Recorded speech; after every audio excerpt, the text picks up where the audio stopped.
ఇక కోర్టులు డబ్బులు రికవరీ చేసే ఏజెంట్లు కాదని సుప్రీంకోర్టు తీవ్ర వ్యాఖ్యలు చేసింది. సివిల్ వివాదాలను క్రిమినల్ కేసులుగా మార్చే ధోరణిపై అసహనం వ్యక్తం చేసింది. ఉత్తరప్రదేశ్కు చెందిన ఓ కేసును విచారిస్తూ ఈ విధంగా స్పందించింది.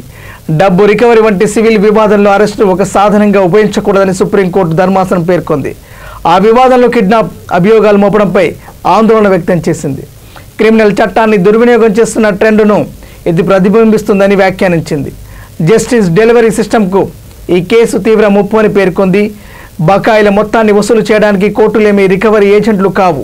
న్యాయ వ్యవస్థ దుర్వినియోగాన్ని అనుమతించబోదని తేల్చి చెప్పింది. అరెస్టులు చేసే ముందు తమ వద్దకు వచ్చిన కేసు క్రిమినలా సివిలా అని పోలీసులు సరిగ్గా పరిశీలించాలని సూచించింది. ఇలాంటి కేసులు పోలీసులు క్లిష్ట పరిస్థితుల్లోకి నెట్టివేస్తాయని ఉత్తరప్రదేశ్ ప్రభుత్వం తరపున హాజరైన అడిషనల్ సొలిసిటరీ జనరల్ కెఎం నటరాజ్ అంగీకరించారు. కొన్ని సందర్భాల్లో అలాంటి గందరగోళం ఉంటుందన్న సుప్రీం ధర్మాసనం సివిల్ వివాదాల్లో వేధింపుల సాధనంగా క్రిమినల్ చట్టాలను ఉపయోగించకుండా నిరోధించేందుకు తెలివిగా వ్యవహరించాలని సూచించింది.